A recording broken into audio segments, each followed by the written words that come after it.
मच्छिंद्रनाथ ने सेतुबंध रामेश्वर में हनुमान से मित्रता करने के बाद हिंगला देवी के दर्शन के लिए प्रस्थान किया। वह ज्वालामुखी भगवती महान प्रज्वलित आदिशक्ति थीं। जब मच्छिंद्रनाथ देवी के विशाल द्वार पर पहुंचे, तब वहां अत्यंत शक्तिशाली अष्टभैरव पहरा दे रहे थे। उन्होंने मच्छिंद्रनाथ को देखते ही पहचान लिया और सोचा कि साबरी मंत्र के प्रभाव से नागपत्र अश्वत्थ वृक्ष के नीचे इस योगी ने सभी देवताओं को प्रसन्न कर वरदान प्राप्त किए हैं, तो इसकी सिद्धि की परीक्षा लेनी चाहिए। इसलिए वे भैरव अपना रूप बदलकर सन्यासी बन गए और द्वार पर खड़े होकर मच्छिंद्रनाथ से पूछने लगे, तुम कहाँ जा रहे हो? मच्छिंद्रनाथ ने उत्तर दिया, मैं देवी के दर्शन करने भीतर जा रहा हूँ। फिर उन्होंने उन सन्यासियों से पूछा, आप लोग कौन हैं? क्या आप भी भीतर जाना चाहते हैं? वे बोले, हम यहाँ के द्वारपाल हैं। जो भी देवी के दर्शन करने आता है, उसके पाप और पुण्य की परीक्षा लेकर ही हम उसे भीतर जाने देते हैं। यदि कोई अपने विषय विकारों और पापों को छिपाता है, तो द्वार में ही अटक जाता है, क्योंकि प्रवेश का मार्ग अत्यंत संकरा हो जाता है। तब हम उसे पकड़कर दंड देते हैं। इसलिए तुमने जीवन में जो भी कर्म किए हों, सब सच सच बताओ, तब ही दर्शन को जाओ।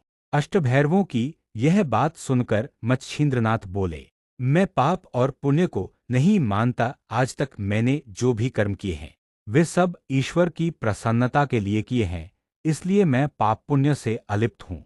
यह सुनकर सन्यासी रूपधारी अष्टभैरव चकित हो गए और बोले, यदि तुमने अपने कर्म छिपाए, तो यहाँ तुम्हारा निभाव नहीं होगा, मार खाकर लौटना पड़ेगा। इसलिए सच बोलो, तभी अम्बा तुम्हें दर्शन देंगी। बहुत देर तक संवाद चलता रहा।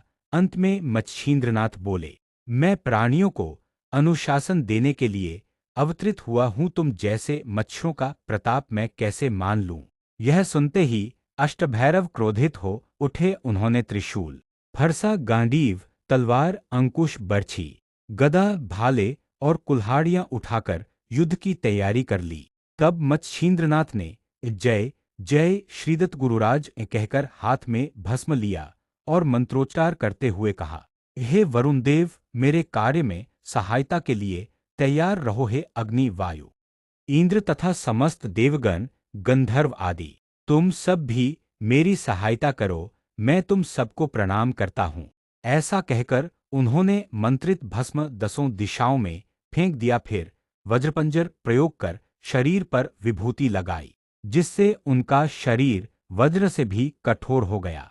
इसके बाद मच्छिंद्रनाथ ने भैरवों से कहा, अब देर मत करो, युद्ध के लिए तैयार हो जाओ, नहीं तो तुम्हें माता पिता की शपथ है। यह सुनकर अष्टभैरवों ने क्रोध में अपने तीक्ष्ण अस्त्र छोड़े, परंतु मच्छिंद्रनाथ ने उनकी परवाह नहीं की। वे अस्त्र उन्हें घास के तिनकों समान लगे, किंतु उनके प्रभाव से तीनों लोग कांप उठे। उसी समय वासव शक्ति अस्त्र छोड़ा गया, जिसकी गर्जना से पूरा ब्रह्मांड दहल उठा। यह आवाज सुनकर देवी अम्बा ने खोज के लिए अपनी सुंदर दासियों को भेजा। उन्होंने वहां का प्रलयंकारी दृश्य देखकर अनेक दासियों को सहायता के लिए बुला लिया और सबने मिलकर अस्त्र शस्त्रों की वर्षा आरंभ कर दी। लेकिन मच्छिंद्रनाथ ने सबका प्रतिकार कर दिया। फिर उन्होंने मोहिनी अस्त्र का प्रयोग किया, जिससे दासियां भ्रमित होकर पिशाचिनी समान व्यवहार करने लगीं। इसके बाद विद्यागौरव अस्त्र के प्रभाव से उनकी सारी वस्त्राएं आकाश में उड़ गईं और वे नग्न हो गईं। फिर मच्छिंद्रनाथ ने मायास्त्र से उनके सामने हजारों पुरुष उत्पन्न कर दिए। स्मरण अस्त्र के प्रभाव से जब दासियां होश में आईं, तब अपने को वस्त्रहीन और सामने हजारों पुरुषों को देखकर वे अत्यंत लज्जित हो गईं और जंगलों की ओर भागने लगी। भागते समय उन्होंने देखा कि भैरव प्राणविहीन से अचेत पड़े हैं। तब वे घबराकर भगवती के पास पहुंची। उनकी दशा देखकर देवी अम्बा को आश्चर्य हुआ। उन्होंने पूछा, क्या हुआ?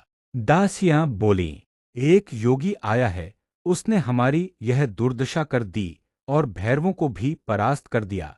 अब आप भी यहाँ से कहीं चली जाइए। नहीं तो आपके साथ भी यही होगा। भय से वे कांप रही थीं और बार बार वह आया कह रही थीं।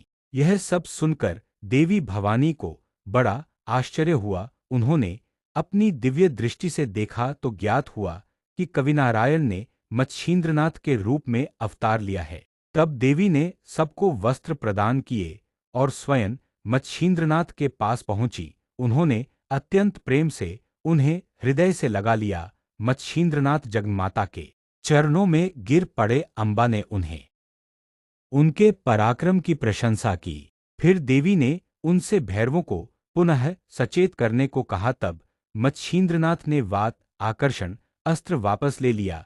भैरव होश में आए और देखा कि देवी अम्बा स्वयं मच्छिंद्रनाथ को गोद में बैठाए हैं। तब उन्होंने भी मच्छिंद्रनाथ की प्रशंसा की और नाग अश्वत्थ के नीचे देवताओं द्वारा दिए गए वरदानों का पूरा वृत्तांत देवी को सुनाया। यह सुनकर देवी बोलीं, मैं तुम्हारा पराक्रम देखना चाहती थी। मच्छिंद्रनाथ ने कहा, आप जैसा आदेश देंगी मैं वैसा करूंगा। तब देवी ने कहा, इस पर्वत को आकाश में उड़ाकर फिर वापस यथास्थान रखो। मच्छिंद्रनाथ ने वातास्त्र का प्रयोग किया और मंत्र पढ़कर भस्म पर्वत पर फेंका। तुरंत पर्वत आकाश में उड़ने लगा। देवी ने प्रसन्न होकर उनकी पीठ थपथपाई और फिर पर्वत को नीचे उतारने को कहा। तब उन्होंने वायुअस्त्र वापस लेकर पर्वत को पुनः उसी स्थान पर स्थापित कर दिया। यह देखकर देवी अत्यंत संतुष्ट हुईं। फिर देवी अम्बा मच्छिंद्रनाथ को अपने धाम में ले गईं। नाथ वहां 3 रात्रि तक रहे। विदा होते समय देवी ने प्रसन्न होकर उन्हें सप्रास्त्र और भिन्नास्त्र नामक 2 दिव्य अस्त्र प्रसाद स्वरूप दिए। उन अस्त्रों को स्वीकार कर मच्छिंद्रनाथ ने देवी अम्बा को प्रणाम किया और वहां से प्रस्थान किया। मां अम्बा और नाथ योगियों की कृपा आप सभी पर बनी रहे। अगर आपको मच्छिंद्रनाथ और मां भगवती की यह अद्भुत कथा पसंद आई हो तो वीडियो को लाइक करें, चैनल को सब्सक्राइब करें और बेल आइकन जरूर दबाएं। जय महाकाल, जय आदिशक्ति, जय मच्छिंद्रनाथ।